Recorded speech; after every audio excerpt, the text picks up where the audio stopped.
Ready Kabir ज्ञान so ज्ञान, और जैसे घोड़ा तोब कायम करता चले मैदान। जगद्गुरु तत्वदर्शी संत रामपालजी महाराजांचे अमृत वचन सर्व पवित्र धर्मांच्या व पवित्र शास्त्रांच्या आधारावर। आता आपण 7व्या अध्यायाच्या 29व्या श्लोकात वाचले की जी व्यक्ती जरा व मरणातून सुटका होण्यासाठी प्रयत्न करते ती त्या तत्ब्रह्मशी आणि सर्व अध्यात्माशी सर्व कर्मांशी पूर्ण परिचित होते। अर्जुनाने विचारले 8व्या अध्यायाच्या पहिल्या मंत्रात तो किम तद्ब्रह्म, की ते तद्ब्रह्म म्हणजे त्या परमात्म्याला जाणण्याने प्राणी केवळ इथून जन्म आणि मृत्यूच्या रोगातून सुटण्याचाच प्रयत्न करतो। ते किम तद्ब्रह्म, ते तद्ब्रह्म कोण आहे? मग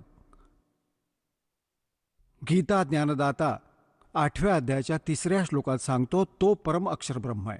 तर हा गीता ज्ञानदात्यापेक्षा तर अन्य झाला।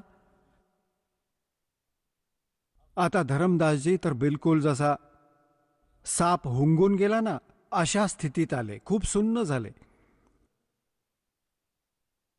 तर गीता ज्ञानदात्याहून कोणी अन्य भगवान आहे ज्याला जाणल्यानंतर मग संसारातल्या कोणत्या वस्तूचा मोह नाही राहत। मग परमात्म्याने सांगितले की तुम्ही आता 8वा अध्याय वाचला। 8व्या अध्यायाच्या 5 व 7व्या श्लोकात गीता ज्ञानदाता अर्जुनाला म्हणत आहे की तू माझी भक्ती कर, मला प्राप्त होशील।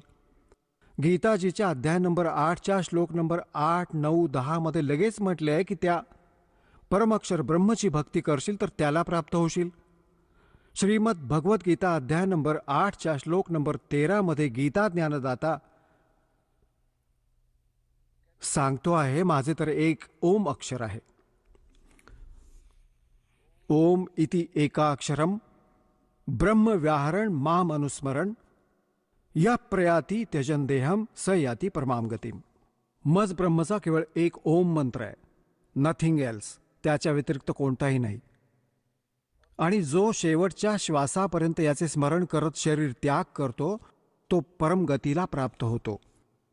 ओम पासून मिळणारी जी परमगती आहे त्याला प्राप्त होतो। परमात्म्याने म्हटले ओम पासून मिळणारी परमगती कोणती आहे? ब्रह्मलोक। गीता अध्याय नंबर 8च्या श्लोक नंबर 16 मध्ये सांगितले की ब्रह्मलोक पर्यंत सगळे पुनरावर्तीमध्ये आहेत, तिथे गेलेले प्राणी पण जन्म मृत्यूमध्ये येतात।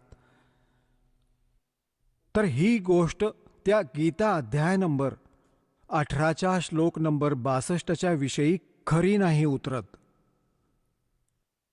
की तुम्ही सांगत आहात की गीता ज्ञानदाता श्रीकृष्ण, परंतु श्रीकृष्ण नाही आहे। हा श्रीकृष्णाच्या आत तो काळ बोलत आहे, तरी पण ती बुद्धी तुमची तिथे नाही जाऊ शकत। यासाठी हे मानून चला की तुमचे श्रीकृष्णजी बोलत आहेत।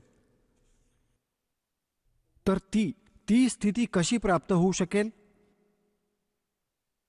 या तुमच्या ओम मंत्राने। ओमने तर ब्रह्मलोक प्राप्त होतो, ब्रह्म लोकात गेलेले प्राणी परतून येतात। तर श्रीमद भगवद्गीता अध्याय नंबर 18च्या श्लोक नंबर 62 मध्ये सांगितलेल्या त्या वचनाच्या विपरीत गोष्ट होईल। अर्थात तुमचा भगवान ती गती नाही करू शकत, ते शाश्वत स्थान नाही प्राप्त करून देऊ शकत। शाश्वत म्हणजे जसे गीतेच्या अध्याय 15च्या श्लोक नंबर 1 पासून 4 पर्यंत 4थ्यात स्पष्ट केले आहे की तत्वदर्शी संतांकडून तत्वज्ञान प्राप्तीनंतर परमेश्वराच्या त्या परमपदाचा शोध केला पाहिजे जिथे गेल्यानंतर साधक कधीच परतून संसारात नाही येत। आणि ज्या परमेश्वराने सर्व ब्रह्मांडाची रचना केली आहे केवळ त्याचीच भक्ती करा, गीता ज्ञानदाता सांगत आहे। आणि तुमच्या भगवानाचे ओम नामाच्या जपाने ब्रह्मलोक प्राप्ती, ब्रह्मलोकात गेलेले प्राणी परत पुनरावर्तीमध्ये येतात, जन्ममृत्यू होतो। 8व्या अध्यायाच्या 8, 9, 10 मध्ये गीता ज्ञानदाता सांगत आहे, त्या परमअक्षर ब्रह्मला शरण जा, त्याची भक्ती करशील तर त्याला प्राप्त होशील. आणि त्या परमात्मा परमअक्षर ब्रह्मच्या मंत्राचे गीताध्याय नंबर 17 श्लोक नंबर 23 मध्ये सांगितले की ओम तत्सत इति निर्देशः ब्रह्मणः त्रिविधा स्मृतः. त्या सच्चिदानंद घनब्रह्मच्या म्हणजे परमअक्षर ब्रह्मच्या मंत्राला मिळवण्याचा ओम तत्सत या 3 मंत्रांची मजुरी आहे.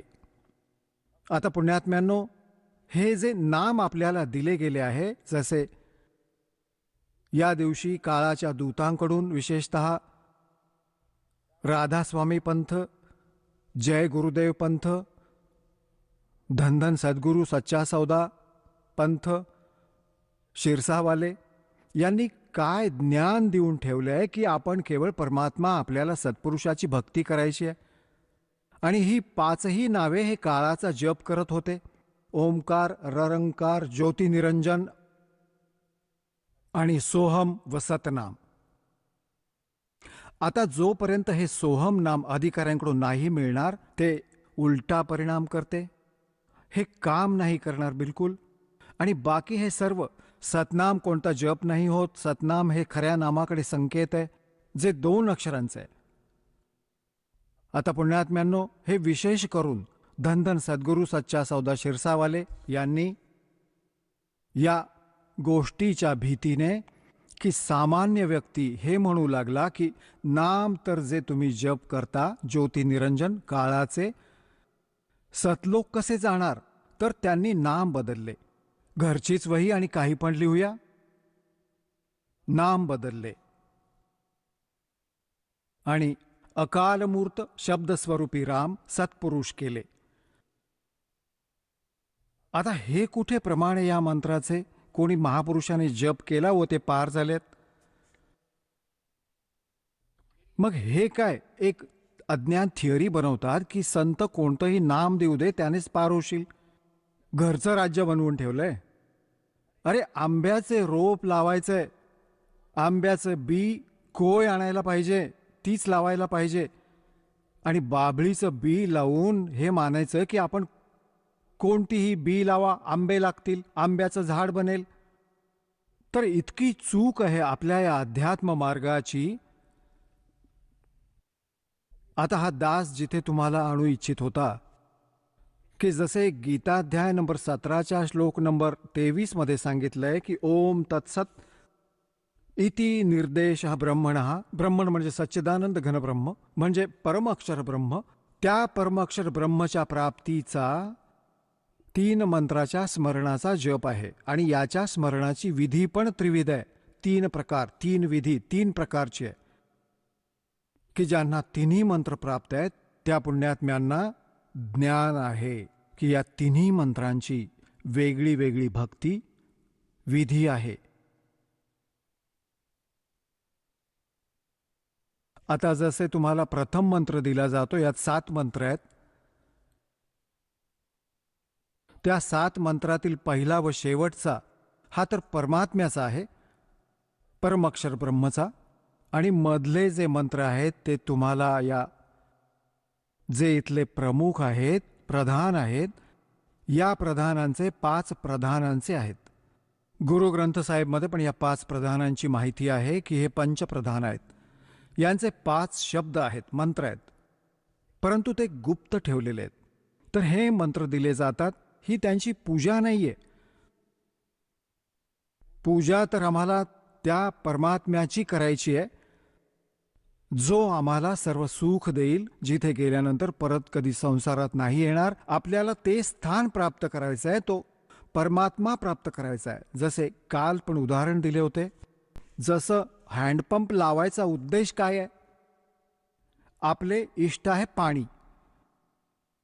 पाणी मिळवण्यासाठी आपल्याला हँडपंप लावायला पाहिजे. हँडपंप आपला पूज्य नाहीये, तो आपला इष्ट नाहीये. आपले जे लक्ष आहे ते पाणी प्राप्त करणे, हे ते आपले इष्ट आहे. तर त्यासाठी आपल्याला जे यंत्र वापरायचे आहे, प्रयोग करायचे आहे, ते तर एक मजुरी, साधना, एक प्रक्रिया आहे. प्रक्रिया आहे त्या परमात्म्याला मिळवण्याची. ते आपले इष्ट नाहीये. तर याच प्रकारे ज्या मंत्राचा आपण जप करतो, कोणी तर ते म्हणतात की भोळे आत्मे, की महाराज जी सत्संगात तर सांगतात की परमात्मा कबीर साहेबांच्या व्यतिरिक्त कोणाची भक्ती नाही केली पाहिजे, कोणाची पूजा नाही केली पाहिजे, आणि इथे येतो तर नाम देतात सुरुवातीला हेच पाचही यांचे. तर पुण्यात्म्यांनो, इथे विवेकाने काम केले पाहिजे. इतके एकदम अस्वीकार नका करू या मार्गाला, कारण की हा मार्ग कधी ऐकला ना पाहिला. आता आपण इथे राहतो, एका सहपरिवारात राहतो आपण. हे समजा जसे मुलगी आपल्या सासरी आणि एकत्र कुटुंबात राहते. यात मोठे दीर जाऊ, धाकटे दीर जाऊ आहेत, सासू सासरे व नणंद पण आहेत. आता ती सगळ्यांचा सत्कार करते, आदर करते, आणि सगळे ते काम जशी तिची कर्तव्य असतात प्रत्येकाच्या आज्ञेचे पालन करत ती सर्व कामे करते. ती आदर सगळ्यांचा करते, सत्कार सगळ्यांचा करते यथोचित. परंतु ती पूजा आपल्या पतीचीच करते. तिची आस्था तिच्या पतीवरच राहते. भलेही कुटुंबात राहताना ती वरून हा विशेष दिखावा नाही करत, परंतु तरी पण तिच्या हृदयात जी जागा आपल्या पतीची आहे, एक पतिव्रता मुलीची, दुसऱ्यांसाठी नाही राहू शकत. तर मग सगळ्यांचा सत्कार करते, अतिथी आले तरी त्यांचा आदर सत्कार करते, आणि सगळ्यांशी मृदू बोलते, गोड व प्रेमाने बोलते. आणि पुण्यात्म्यांनो, तिची आस्था आपल्या पतीमध्येच राहते. अंडरस्टूड आहे हे.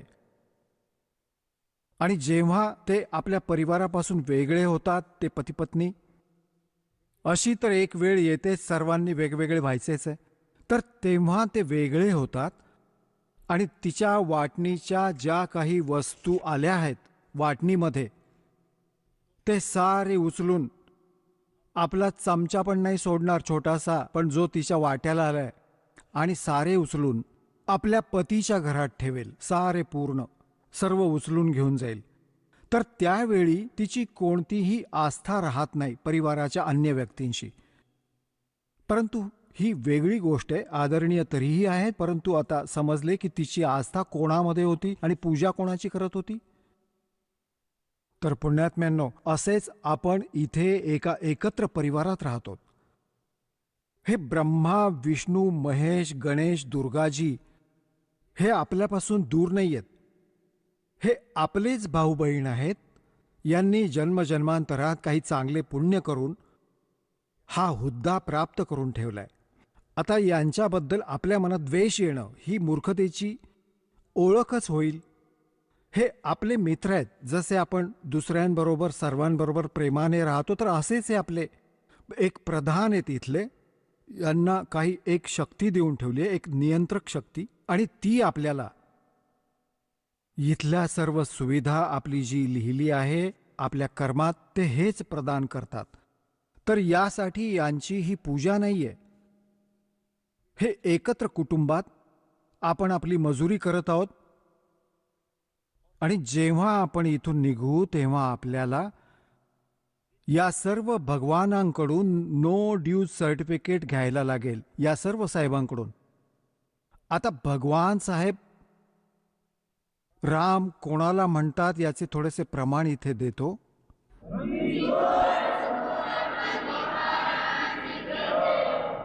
जसे एक तहसीलदार आहे, त्याला पण साहेब म्हणतात.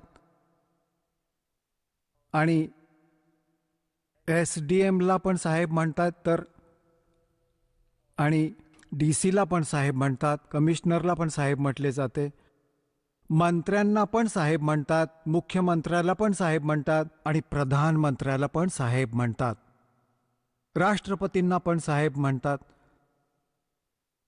हे सर्व साहेब म्हणूनच ओळखले जातात. परंतु या साहेबांच्या शक्तीत दिवस व रात्रीचं अंतर असतं. खरे साहेब कोण आहेत? आपल्या देशाचे राष्ट्रपती. ते वास्तवात ते साहेब आहेत, म्हणजे सगळ्यांचे मालक आहेत.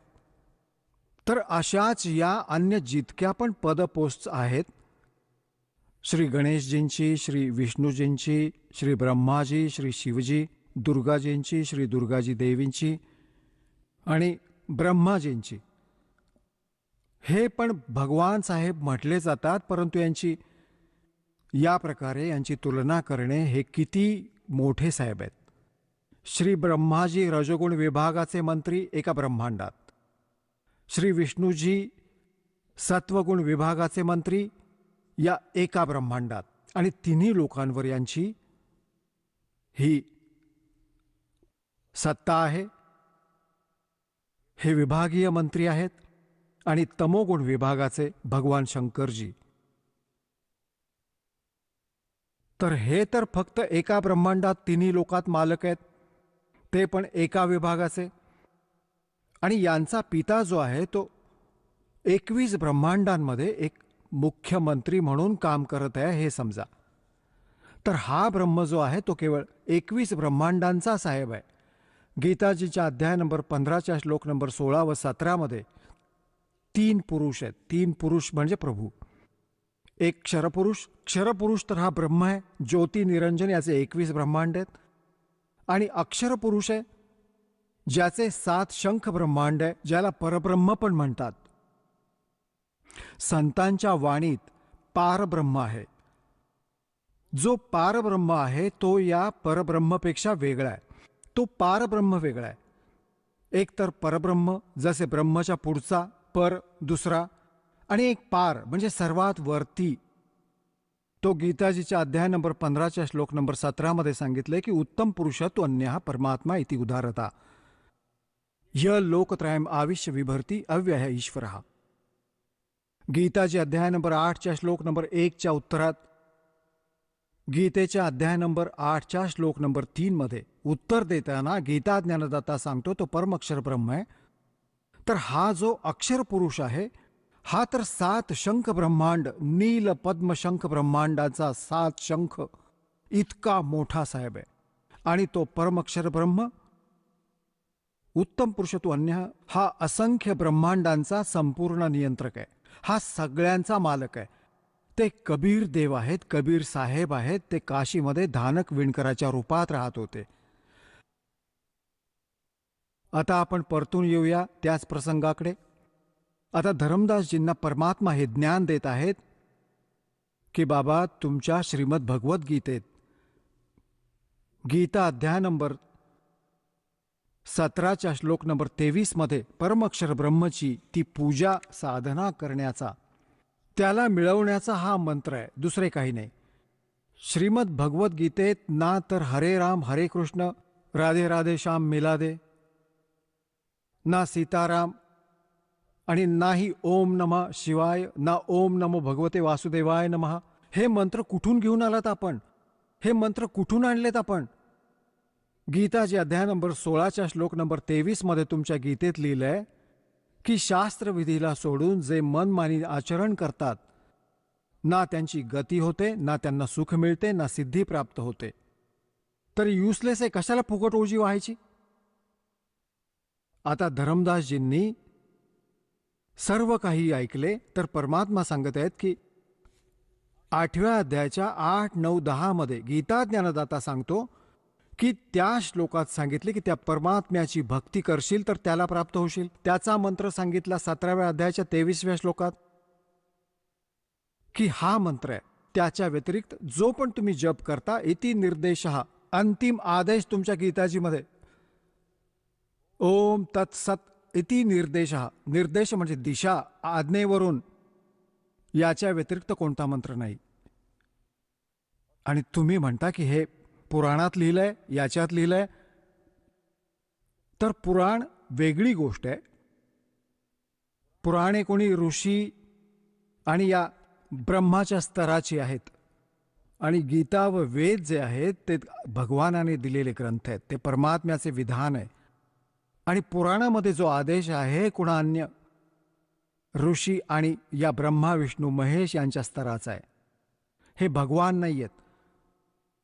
हे विधान नाही सांगू शकत, परमात्म्याचे बदल नाही करू शकत. सांगू शकतात वेदांच्या अनुसार सांगत असतील तर कोणतीही अडचण नाही, कोणीही सांगा. आणि गीतेच्या अनुसार सांगतात तर जसे आपण वेद व गीतेला सोडून पुराणांच्या आधारे भक्ती करतो, तर कुणा ऋषींच्या आदेशाचे पालन करतो आपण, आणि तो आदेश जर वेद विरुद्ध आहे तर तो अपराध आहे. जसे एक मित्र होता एका व्यक्तीचा, फौजदार SHO, आणि त्याचा कोणी शेजारी त्याने खूप त्रास दिला होता त्याला. आपला मित्र SHOला त्याने सांगितले, असा असा एक व्यक्ती मला खूप त्रास देत आहे, की काही उपाय सांग. त्याचा मित्र SHOने सांगितले की तू मार त्याला काठीने, मी बघून घेईन. त्याने मारले. आता त्याने जोशात येऊन आदेश मानला त्याचा आपला मित्र SHO याचा. आपल्या शेजाऱ्याबरोबर भांडण केले. भांडणात त्याच्या कानाला काठी लागली आणि मेला त्याचा शेजारी. आता तिथला प्रभारी होता हाच SHO. तो घेऊन आला पकडून त्याला, आपल्या त्या मित्राला, कारण की त्या नालायकाने आपल्या एका मित्र अधिकाऱ्याच्या आज्ञेचे पालन करून राजाचे विधान तोडले. राजाचे विधान असे होते की जर कोणी कोणाचा मृत्यू, कोणाची हत्या करेल तर त्याला शिक्षा मृत्यूदंड मिळेल. आता त्या राजाचे विधान तुटल्यामुळे आपल्या मित्राच्या आज्ञेचे पालन करण्याने त्याला शिक्षा मृत्यूदंडाची झाली.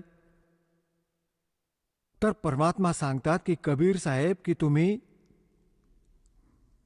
त्या वेद आणि गीतेच्या व्यतिरिक्त अन्य कोणती साधना करता तर तो आदेश भगवानाचा नाही, विधान नाही परमात्म्याचे.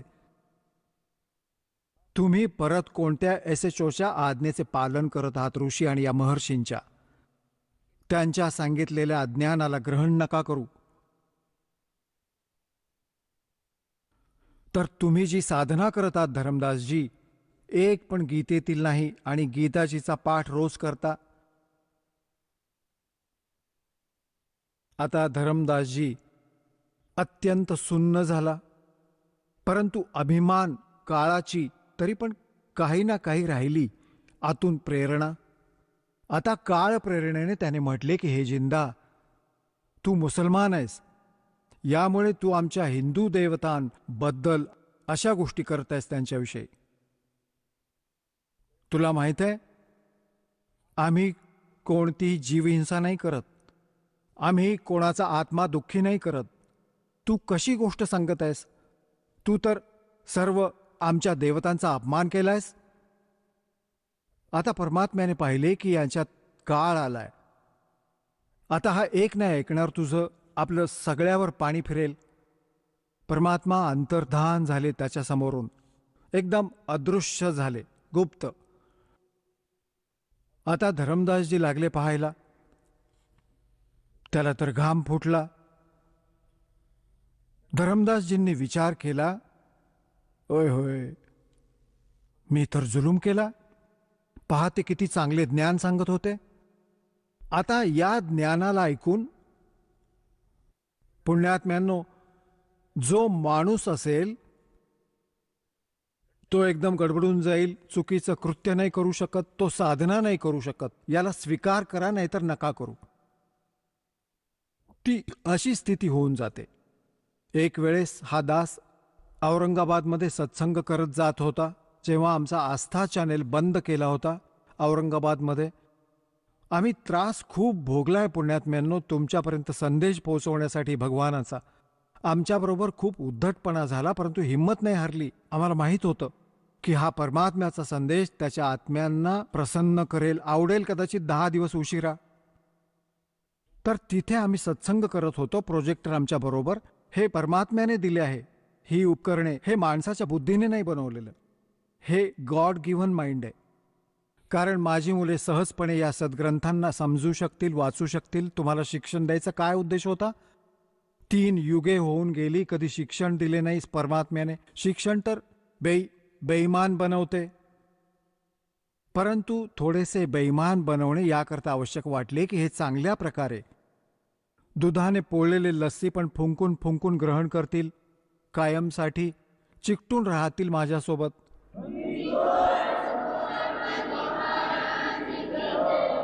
आम्ही तिथे प्रोजेक्टरवर हे सगळं काही दाखवत होतो. आता ते बुद्धिमान लोक जवळपासच थोडेसे भक्त येत असतात. संगत 200-400 मुश्किलीने आरामात. खूप सगळं प्रोजेक्टरवर दिसत होतं साफ. ते घरी जाऊन तपासत होते. 5 दिवसांचा सत्संग होता. पहिल्या दिवशी ऐकले, नोट करून घेतले पटापट त्यांनी. घरी जाऊन तपासले, कारण घरोघरी ठेवले सगळ्यांच्या गीता आणि हे पुराण. त्यांना फसगत झाल्याचं जाणवलं. दुसऱ्या दिवशी आले, परत विचार केला त्यांनी, नाम घेऊया. नाम घ्यायला जेव्हा विचार केला तर त्यांना नियम सांगितले. ते म्हणू लागले, श्राद्ध तर आम्ही जरूर काढू, अस्थी तर आम्ही अवश्य उचलू. ही काही गोष्ट झाली? हे नियम तर आम्ही नाही पाळू शकत. नियम नाही पाळू शकत तर आम्ही नाही मंत्र देऊ शकत. तर त्यांनी उपदेश नाही घेतला, परंतु त्यांनी एक सत्य सांगितले की आता आम्ही कुठलेच नाही राहिलो. आता ते रामकृष्ण हरची भक्ती नाही करू शकत आणि ही आम्हाला नाही भेटली. आता आमचं काय होईल? तर त्यांना समजावले गेले की तुम्ही दीक्षा घ्या आणि भक्ती करा जी करायची आहे. ते म्हणाले परत बघू. मग आलो आम्ही तिथून. परत कधी बघणार ते? तर पुण्यात्म्यांनो, या ज्ञानाला ऐकून स्वतः त्यांनी म्हटले की आता ती भक्ती तर आम्ही नाही करू शकत. त्या योग्य नाही राहिलो. इकडचे ना राहिलो ना तिकडचे. त्यांना तर फक्त काळाने तर कितीतरी खड्डे खणून ठेवलेत, कशात तरी फसेल हा. आणि सगळी गोष्ट मान्य केली आणि म्हणाले श्राद्ध तर काढायला पाहिजे आपल्या पूर्वजांचे. आता इतका वेळ असत नाही की या सर्व विषयांवर त्याला थोड्याशा वेळात समजावू शकू. तर त्यासाठी सर्व ज्ञान हे अध्यात्म ज्ञान तुम्हाला समजले पाहिजे, राहून राहून ऐकले पाहिजे, तर तुमची गोष्ट पक्की होऊन जाईल. तर सांगायचा भाव हा आहे की या ज्ञानाला ऐकून जो जराशी बुद्धी ठेवत असेल, इतर साधना नाही करू शकत या पृथ्वीवर, तर मग काय झाले धर्मदास जींनी? आता ना तर ती भक्ती करू शकत होता, आपली जे घेतले होते कागदपत्र सगळे ठेवून दिले ठरवून. आता म्हणाले काय करू यांचे, हा मंत्र गीतेत नाही आणि आपण तर हेच रटत आहोत. आता रात्री झोपला आणि रडे आतल्या आत की हे भगवान, आता कुठून तरी तो संत साधू परत येऊ दे. हे दाता, मी तर मुळीच वाद नाही घालणार, विवाद नाही करणार. आता काय करू? मी तर पूर्णतः ठगलो गेलोय. माझे तर सगळेच लुटले गेले. ही भक्ती तर करायची अजिबात इच्छा नाही होत. पूर्ण रात्र अशीच कूस बदलत बदलत वेळेवर उठला. आता त्याने विचार केला, जेवण बनवू. उठल्यानंतर जेवण बनवण्यापूर्वी पहिले लिंपणे, पुसणे, क्रियाकार्य, पूजेची सर्व सामुग्री गोळा करत असे. पोळी बनवू लागला वेळेवर उठून. आता काय करू सांगा? अजून तर काही काम राहिलं नाही. आता जेवण बनवण्यासाठी जंगलातून लाकडे तोडून आणून ठेवली होती संध्याकाळी. सकाळी वेळेवर, म्हणजे सूर्य उदय होण्याच्या आधी लाकडे पेटवली. एक मोठे लाकूड, अन्य सहयोगी लाकडे लावून चूल पेटवली. अग्नी लावला, प्रज्वलित केला. आपले जेवण बनवले, भाजी बनवली, मग पोळी बनवली. हळूहळू ते लाकूड जळत जळत चुलीजवळ आले, मागचा भाग त्याचा. तोपर्यंत सूर्य उदय होऊ लागला. प्रकाश खूप चांगला झाला. आता त्याची दृष्टी कुठे गेली? त्या मोठ्या लाकडाच्या मागच्या भागाकडे. टोकावर ती पोकळ होती, आतून पोकळ होते आणि त्याच्या आत मुंग्या होत्या. मुंग्या आपली अंडी घेऊन घेऊन बाहेर पडत होत्या आणि त्या लाकडाच्या मागच्या भागावर काही अर्धवट ओले असल्यामुळे, जळाल्यामुळे एक तरलसा पदार्थ तेलासारखा उकळत होता. त्याच्या मागच्या भागावर एक थोडेसे अर्धवट ओले लाकूड असेल थोडे बहुत, तर त्याचा एक असा तरल पदार्थ मागे उकळत होता, मागच्या भागावर उकळत राहतो. आता तर पुढे अग्नी चालू होता. बाहेर निघायचा प्रयत्न करतात तर त्यावर पडून पडून तिथे जळत आहेत, पटपट मरत होत्या. आता त्याचे लक्ष गेले, ए तेरी की जुल्म केला. ओ हो, हे तर मोठे घोर पाप झाले. भक्त दयाळू असतात. आता त्याने विचार केला, हे भगवान, आज तर अनर्थ झाला. इतकं पाप आयुष्यात कधी पाहिलं नाही. हे इतकं लांब लाकूड होतं, यात तर माहीत नाही लाख जळाल्या, 50,000 जळाल्या. हे भगवान मुंग्या, आता त्याने पटापट ते पाणी विझवलं, पाणी टाकून ते लाकूड तर, आणि विचार केला की या पापाच्या अन्नाला मी नाही खाणार, या पापाच्या भोजनाला मी नाही खाणार, कोणत्या तरी साधू संताला खाऊ घालीन. या उद्देशाने सर्व भोजनाला घेऊन थाळीत ठेवून चालू लागला. कारण की मथुरेच्या आजूबाजूला हे भक्त साधू संत फिरतच असतात.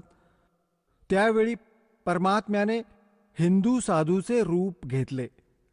लाल कपडे आपल्यावर अंगात घातले आणि हिंदू धर्माचे लोक अशाच लोकांना साधू मानतात. धर्मदासजींनी पाहिले की समोर एक महात्मा बसलाय. त्याच्या जवळ गेले आणि म्हटले की महात्माजी भोजन घ्या. परमात्म्याने म्हटले, ठेव धर्मदास, भूक लागली आहे बाबा. आता धर्मदासजींनी पाहिले हा माणूस मला कसा ओळखतो. लक्ष दिले की कुठेतरी पाहिलेय, परंतु वेश बदललाय भगवानाने. विचार केला मी भंडारे करत राहतो, कधी आला असेल भंडाऱ्याला महात्मा धर्मयज्ञामध्ये.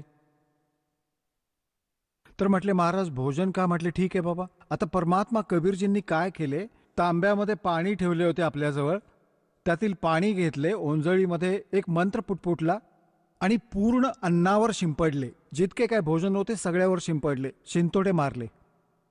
त्याच वेळी सर्व जेवणाच्या मुंग्या झाल्या आणि सर्व थाळी काळी झाली आणि मुंग्या तोंडात अंडी धरून बाहेर निघण्याचा प्रयत्न करतायत. पूर्ण थाळीत फिरतायत मुंग्या, भोजन नाही राहिले.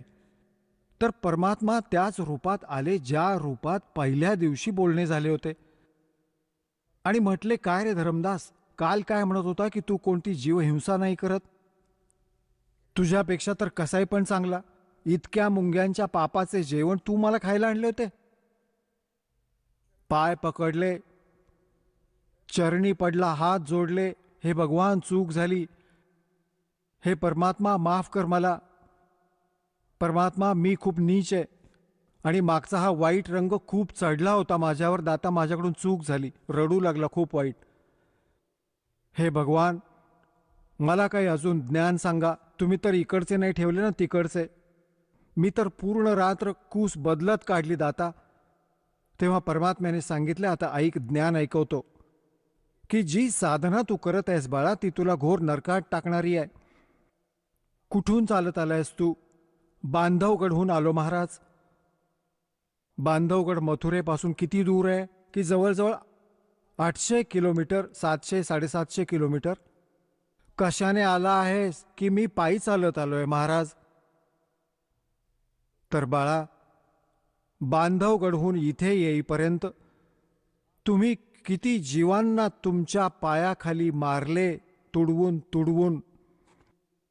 सूक्ष्म प्राणी जे दिसत नाहीत आणि किडे मकोडे यांची तर मोजदादच नाही. पुण्य तर तुला एकही नाही. मग आता यात स्नानाचा काय फायदा. ज्या मथुरेच्या तलावाला तीर्थ मानत आहेस आणि हे मानून तुमचे धर्मगुरू तुम्हाला समजावतात, ज्ञान देतात की इथे भगवान श्रीकृष्ण राहत होते, झोपत होते, स्नान करत होते. तर परमात्म्याने म्हटले इथे तर कंस पण स्नान करत होता यात, आणि कंस पण इथेच लोळत होता.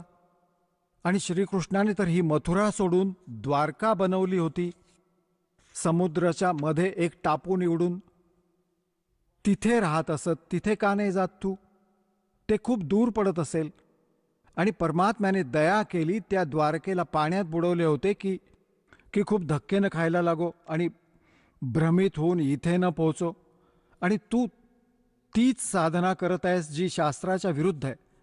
आता धर्मदासजी तीर्थात न्हाण्याचे एक पण पुण्य नाही काही. मग तीर्थाच्या विषयी सांगितले की याला तीर्थ तुम्ही मानले कारण श्रीकृष्ण इथे स्नान करायचे, राहायचे या तलावाच्या आसपास. आणि अन्य तीर्थांचे पण ऐक. आणि दुसरे धाम कसे बनले, ही मंदिरं कशी बनली. जसे अमरनाथाचे मंदिर जिथे तुम्ही मोक्ष उद्देशाने जाता भोळ्या आत्म्यांनो, ते अमरनाथ कसे म्हटले गेले की भगवान शिवजींनी आपली पत्नी पार्वतीला या स्थानावर मंत्र दिला होता ज्याला तुम्ही अमर मंत्र म्हणता, आणि तो आमचा प्रथमोपचार आहे, प्राथमिक वर्गाचे शिक्षण आहे. हा पहिला मंत्र जो तुम्हाला दिला जात आहे, हा मंत्र 5 मंत्र मधले मधले हे पार्वतीला दिले होते. त्याची तुम्हाला माहिती पण नाही कोणता आहे तो. अमर मंत्र अमर मंत्र अमर मंत्र करत फिरता. आणि त्या स्थानावर भगवान शिवनी पार्वतीला नाम दिले होते, ज्या कारणाने तिने पूर्ण आस्थेने जप करून आणि जितके अमरत्व प्राप्त झाले ते प्राप्त केले. ते किती आहे की जोपर्यंत शिवजी भगवानचा मृत्यू नाही होणार, पार्वती त्याच्या बरोबर राहील. त्याच्या आधी ती 107 वेळा जन्मली आणि मेली होती. आता पुण्यात्म्यांनो, तिथे आता नाही शिवजी कोणता मंत्र देतात तुम्हाला आणि नाही कोणती दुसरी स्थान व्यवस्था, तर ते नाम अमर मंत्र पूर्ण गुरूंकडून तुम्हाला जिथे मिळेल. धर्मदास, जर तुम्हाला तो मंत्र कुठेही मिळू शकला असता तर त्या प्राण्यासाठी तुमच्यासाठी ते स्थान अमरधाम आहे. ते अमरलोक अमरधाम आहे. अमरनाथचे स्थान ते आहे. त्याकरता जसे तुम्हाला या बरवाला आश्रमामध्ये मिळतो मंत्र, तर तुमच्यासाठी हे आहे तीर्थ. हे बरवाला मोठे तीर्थ आहे. परंतु जसे क्रौंथा आश्रमात ज्यांनी मंत्र घेतला होता, तर त्यांच्यासाठी तो क्रौंथा आहे ते अमरधाम. परंतु त्या अमरधामाला काय चाटायचंय, तो तर सरकारने हिसकावून घेतला आमच्याकडून. की तिथे कोणी डोकं टेकवायला जातो भोळा भक्त सांगून काय मिळणार. दास तर बसला इथे. तर तुम्हाला या दासाकडे यावं लागेल. आणि त्या क्रौंथा आश्रमात कख नाहीये.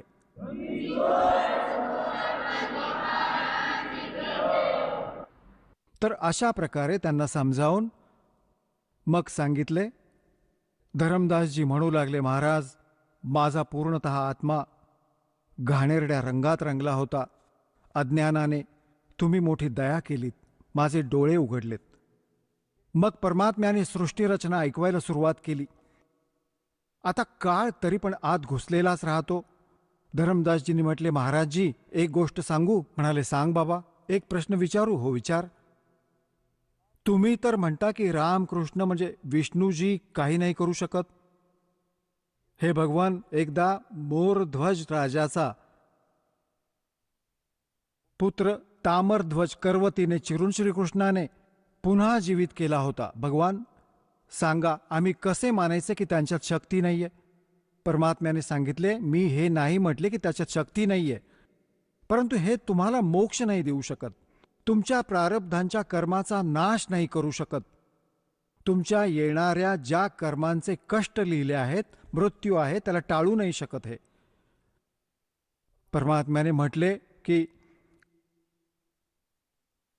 जसे मोरध्वज राजाचा पुत्र तामरध्वजाला तर श्रीकृष्णाने कर्वतीने चिरून मृत्यू झाल्यानंतर त्याला जीवित केले, शरीर पण सेट केले, जोडले जसेच्या तसे. इतकी शक्ती तर आहे त्यांच्यामध्ये. परंतु याचा सख्खा भाचा अभिमन्यू प्रथम दिवशी युद्धात मारला गेला होता, चक्रव्यूहात. सुभद्रा श्रीकृष्णाची बहीण होती, अर्जुनाबरोबर लग्न झालं होतं. आणि पहिल्याच दिवशी अभिमन्यू मेला होता. श्रीकृष्ण रडला, सुभद्रा रडली, 5ही पांडव रडले, त्यांचा कुलनाश होत होता. तेव्हा तुझ्या श्रीकृष्णजींनी जिवंत का नाही केला तो अभिमन्यू? आता धरमदास परत सुन्न झाला. हे भगवान, हे काय कारण होते? आमच्या तर ही गोष्ट कधी ध्यानात पण नाही आली आमच्या तर. तर परमात्माने म्हटले की बेटा, अभिमन्यूची आयुष्य इतकेच होते, प्रारब्ध इतकेच होते, आणि त्या तामरध्वजाचे आयुष्य शिल्लक होते. तो तर मध्येच जाऊन पंगा घेतला होता तुझ्या श्रीकृष्णजींनी आणि जीवित केले. तो तर जीवित होताच, त्याचे आयुष्य शिल्लक होते. आणि याला जीवित नाही करू शकला कारण त्याचे आयुष्य शिल्लक नव्हते. यासाठी हे तुमच्या प्रारब्धात तुमच्या कर्माच्या कष्टांना नाकारू नाही शकत, संपवू नाही शकत. आता सांगायचा भाव आहे की परमात्म्याने मग सृष्टीची रचना ऐकवली. धरमदासजी परत थोडेसे अपरिपक्वतेने बोलले, म्हणू लागले, महाराजजी, जसे सुदाम्याचे थोडेसे पोहे खाऊन एक महाल बनवला होता सुंदर, मग परमात्मा सांगू लागले, अरे तुझी बुद्धी तर खूपच खड्ड्यात पडली आहे बाळा. अरे काय मोठं काम केलं, एक महाल बनवलं. तर एक मंत्री महाल बनवेल आपल्या मित्रासाठी आज, आणि इथले मंत्री लोक, राजे लोक बनवतील. याने तर काय मोक्ष झाला सुदाम्याचा? ना मोक्ष श्रीकृष्णाचा, जन्म मृत्यू ना श्रीकृष्णाचे मिटले, ना सुदाम्याचे, त्याच्या पुजाऱ्याचे. तर पुण्यात्म्यांनो, धरमदासजी काही म्हणू लागले की महाराजजी, तुम्ही तर आमच्या देवतांच्या मागेच पडलात. परमात्मा म्हणाले, बाबा खड्ड्यात जा. त्याच वेळी अंतर्धान पावले परमात्मा, आणि तो रडू लागला वाईट प्रकारे, हे भगवान चूक झाली, आपल्याबरोबर तर हे खूप होत आहे, काळाने इतके भ्रमित करून ठेवलंय, खूप खराब केलंय आतून. आता रडत आहे, बघत आहे इकडे तिकडे, हे भगवान कुठे गेलात?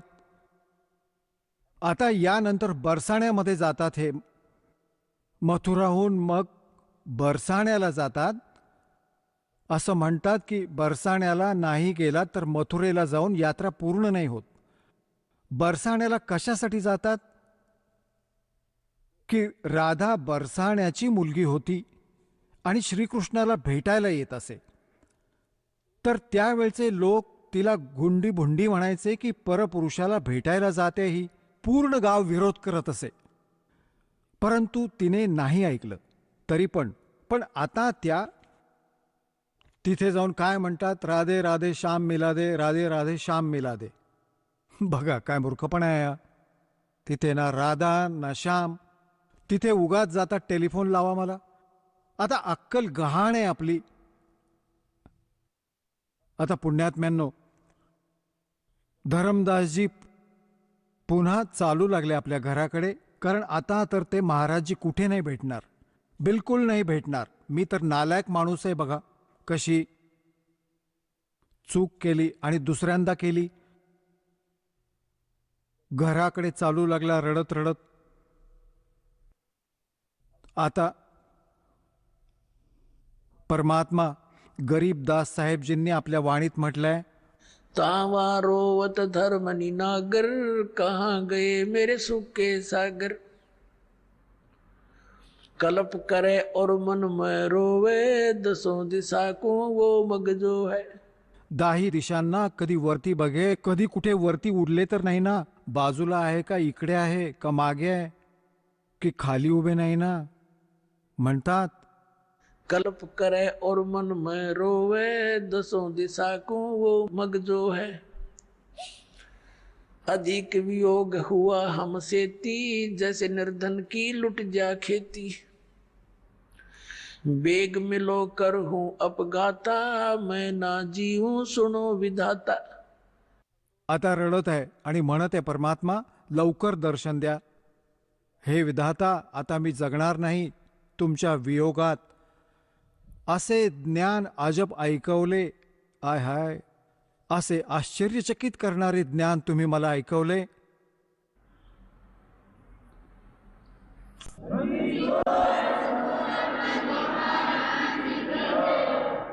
आता रडत रडत घरी आला. सगळा शर्ट अश्रूंनी भिजला होता.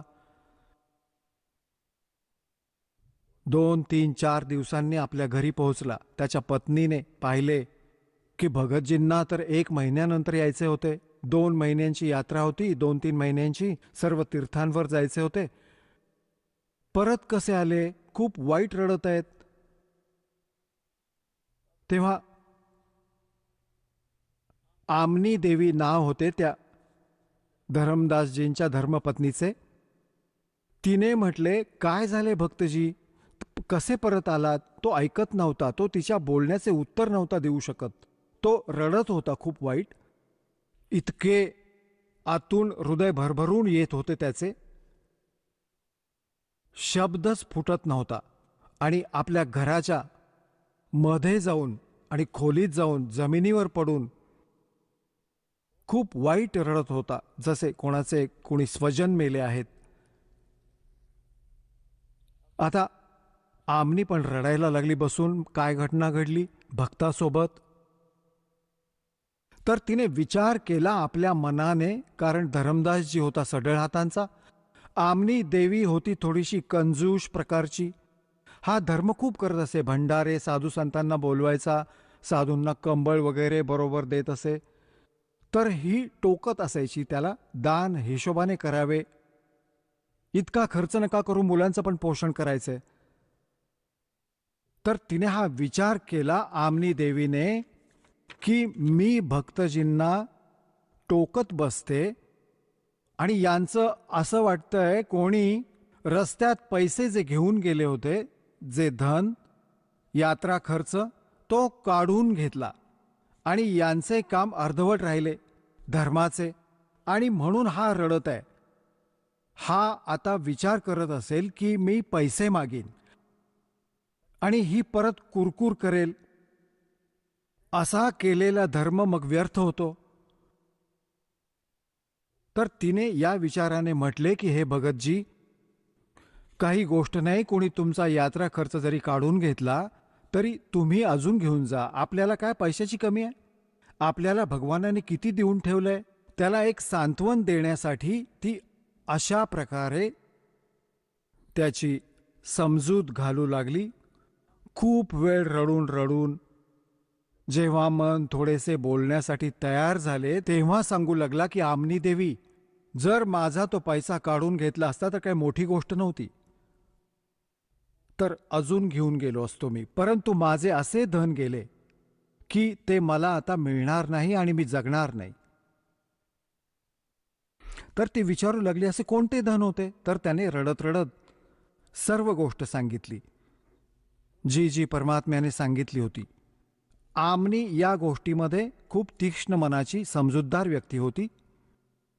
तिने म्हटले, आपल्याला रामकृष्ण कधी भेटले किंवा शंकर भगवान भेटलेत, आणि चला भेटले तरी त्यांची स्थिती पूर्ण स्पष्ट झाली असती. तुम्ही तर व्यावसायिक आहात, हा सौदा चुकलात कसे? तुम्ही तर व्यापारी माणूस आहात, आपले काय नाते होते रामकृष्णाबरोबर? जेव्हा तुम्हाला योग्य मार्ग मिळाला तो तुम्ही ग्रहण का नाही केला? ही चूक कशी केली? तर तो म्हणाला, जीवनात पहिल्यांदाच घाट्याचा सौदा झालाय माझ्याकडून. आजपर्यंत तोटा नव्हता झाला, आणि असा तोटा झालाय आमनी की हा भरून नाही निघणार. मी खूप नीच आहे. दुसऱ्यांदा मी अशी चूक केली, एक वेळची तर चालली असती. तर आमनी पण म्हणाली, काही हरकत नाही, हिम्मत तर करा. 6 महिने निघून गेले असेच. रोज हा काही काम नाही करायचा, पोळी एक मुश्किलीने खायचा आणि गल्लीत बसायचा, आणि असा बघे की आला का कोणता साधू, आणि जसा कोणी साधू भक्त दिसला की त्याच्या जवळ जाऊन बघे, बहुतेक आला असेल. जसे भिल्लीने श्रीरामाची वाट पाहिली होती की दूरवरून कोणी आलेले दिसले की पळत जायचे, श्रीराम आले, श्रीराम आले. ठीक हीच दशा धरमदासजींची झाली होती. एक दिवस त्याने ऐकले की कुठे गावाच्या बाहेर एक जंगल होते, छोटेसे वन. तिथे एक महात्मा आले आहेत. गावातले लोक खूप श्रद्धाळू असत, सगळे जात आहेत दर्शनासाठी. धरमदासजींना माहीत पडले, तर ते पण गेले बघायला की चुकून ते महात्मा आले असतील परत माझ्यावर कृपा करून. आता जाऊन बसला. असा तर ओळखू नाही शकत, कारण की त्यावेळी भगवानांनी दुसरे रूप बनवले होते त्याच्यासमोर. तर त्याने प्रश्न केला की महाराजजी, ब्रह्माजी, विष्णूजी, शिवजीचे कोणी माता पिता आहेत? तो लागला सांगू, जी कॅसेट पक्की होती ते जर अजरामर आहेत, सर्वेश्वर आहेत, महेश्वर आहेत, मृत्युंजय आहेत, कालंजय आहेत. लालाजी म्हणाले, हा रॉंग नंबर आहे. उठून चालू लागले, हा नाही, हा नाही, तो महात्मा नाहीये, हा हे ते ज्ञान नाहीये याला. उठून आला परत. आता असेच 6 महिने निघून गेले. नव्हता खात, दुबळा हडकुळा झाला होता. त्याच्या पत्नीत परमात्म्याने प्रेरणा दिली. तिने पाहिले की भक्त, तुम्ही तर मरून जाल असेच, आणि ते भेटणार नाहीत साधू तुम्हाला. एक गोष्ट सांगा, त्यांनी इतक्या गोष्टी सांगितल्या तर अजून पण काही सांगितलंही असेल, काही भेटण्याचा विधी सांगितला असेल, काही संकेत करत असतात महात्मा.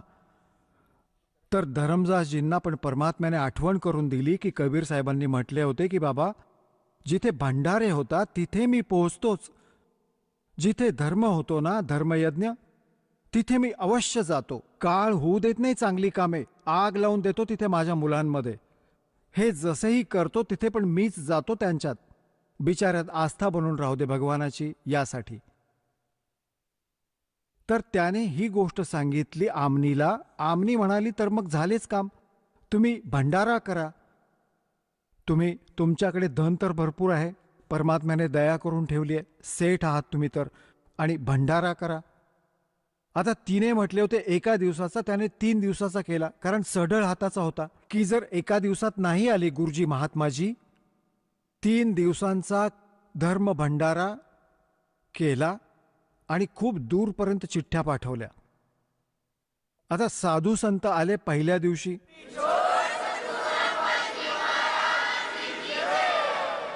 चला आता आपण त्या श्रद्धाळूंचे अनुभव जाणून घेऊयात, ज्यांनी जगद्गुरू तत्वदर्शी संत रामपालजी महाराजांकडून दीक्षा प्राप्त केलेली आहे, तसेच त्यांच्याद्वारा सांगितलेल्या भक्ती मार्गावर चालत आहेत.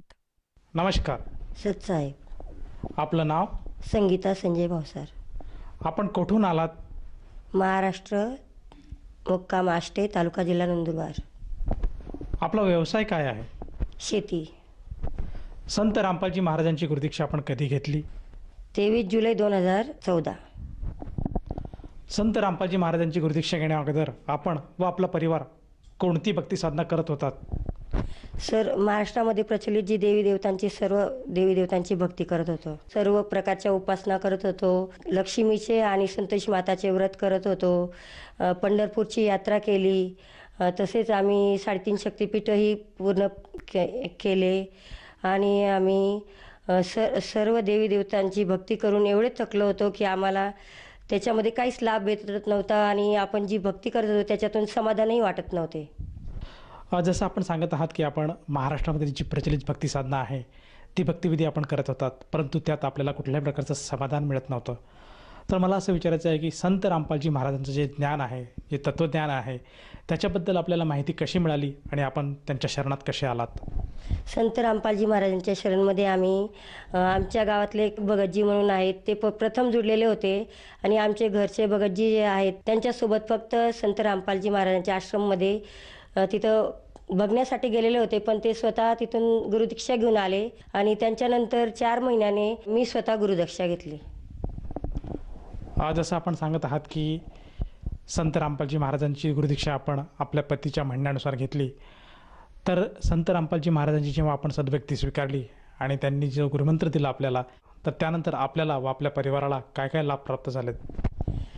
संत महाराजांची गुरुदीक्षा घेतल्यानंतर मला जो 14 वर्षापासून मलेरिया, टायफॉइड हा दर 3 महिन्यामध्ये होत होता, तो मलेरिया, टायफॉइड जसा संत महाराजांचे दर्शन घेतले आणि त्यांचा जो आशीर्वादाचा हात जो डोक्यावर ठेवला त्यांनी, तेव्हापासून मला हा मलेरिया, टायफॉइड काय आहे ते माहीत नाही आहे आणि तेव्हापासून मला परत फिरून मलेरिया आणि टायफॉइड हा झालेला पण नाही.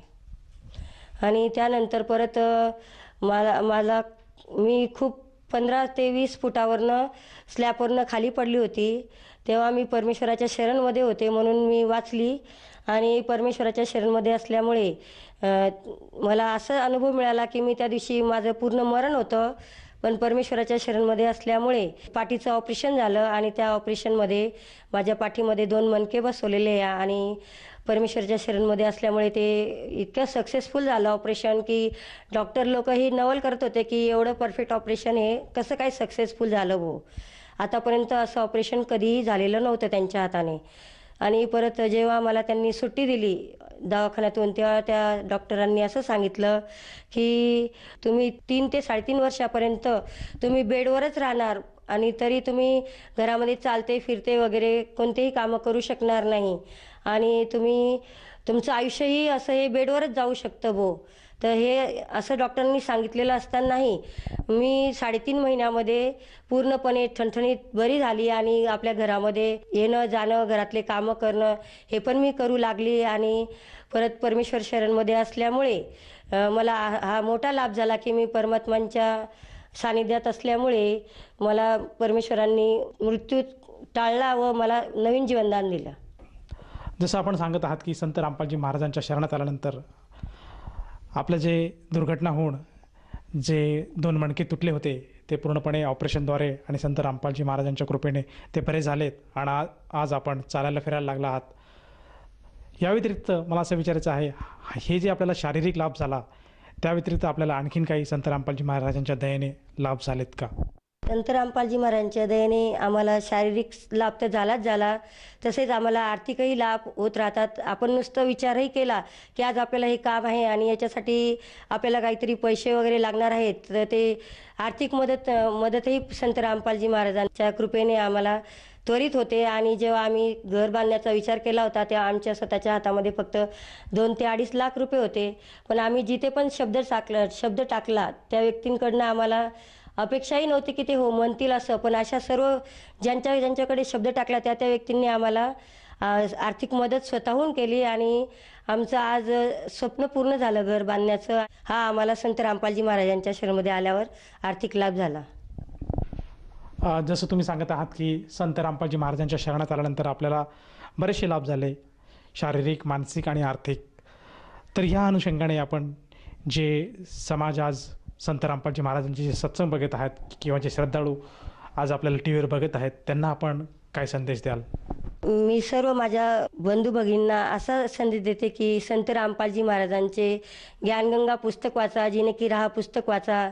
त्यांचे जे प्रवचन चालतात ते पण तुम्ही बघा आणि त्याच्यातून जो आपल्याला ज्ञान मिळेल त्या ज्ञानाच्या आधारावर परमेश्वराशी जर आपण जुडलो तर आपण कधीही परमात्मांच्या शरणमधून हे होणार नाही. जर कोणा व्यक्तीला संत रामपालजी महाराजांची नामदीक्षा घ्यावायची असेल तर ती व्यक्ती नामदीक्षा कशी घेऊ शकेल? संत रामपालजी महाराजांशी कार्यक्रम हे टी व्ही चॅनलवर चालू असतात. त्या टी व्ही चॅनलवर खाली पट्टी चालते, त्या पट्टीवर मोबाईल नंबर्स असतात. त्या मोबाईल नंबरवर तुम्ही कॉन्टॅक्ट करून किंवा संदेश पाठवून तुम्हाला पुस्तकंही ज्ञानगंगा जिनके राहा हे पुस्तकंही फ्री मिळतात. व तसंच आपल्याला जर ज्ञान समजल्यानंतर आपल्याला गुरुदीक्षा घ्यायची इच्छा जर राहिली तर आपण त्या फोन नंबरवर कॉन्टॅक्ट करून आणि आपल्याला ते जिथे नामदीक्षा घ्यायची असेल ते सर्व आपल्याला माहिती मिळते आणि आपण त्या माध्यमातून परमेश्वराची नामदीक्षा घेऊ शकतो. जसं आपण सांगत आहात की संत रामपालजी महाराजांच्या दयेने आज महाराष्ट्रामधील प्रत्येक जिल्ह्यामध्ये नामदान केंद्राची सुविधा उपलब्ध आहे आणि जर श्रद्धाळू ज्याला नामदानाची इच्छा असेल तो श्रद्धाळू तेथे जाऊन नामदीक्षा घेऊ शकेल. परंतु मला असं विचारायचं आहे की जेव्हा तो श्रद्धाळू त्या नामदीक्षा घेण्यासाठी त्या स्थळावर जात असेल तर त्या स्थळावर त्या नामदीक्षेसाठी त्या श्रद्धाळूला किती रुपयांची मागणी केली जाते? माझ्या अनुभवानुसार तर मला एकही पैसा लागलेला नाही आहे नामदीक्षेसाठी. कोणत्याही माध्यमातून पैसे वगैरे घेतले जात नाही. धन्यवाद. सतसाहेब.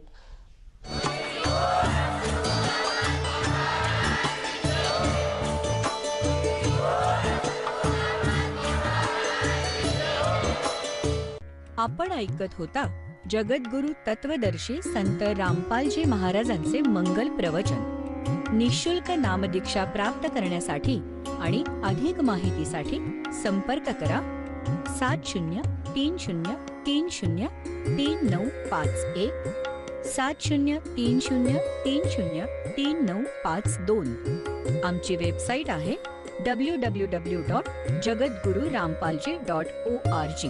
सर्व पवित्र धर्मांच्या व पवित्र शास्त्रांवर आधारित प्रमाणित अनमोल पुस्तक ज्ञानगंगा किंवा जगण्याचा मार्ग यापैकी कोणतेही एक पुस्तक निःशुल्क मागवण्यासाठी आम्हाला आपले पूर्ण नाव, पूर्ण पत्ता, पिनकोड सहित आणि फोन नंबर लिहून 7030303951 7030303952 नंबरवर SMS करू शकता किंवा आम्हाला 7030303950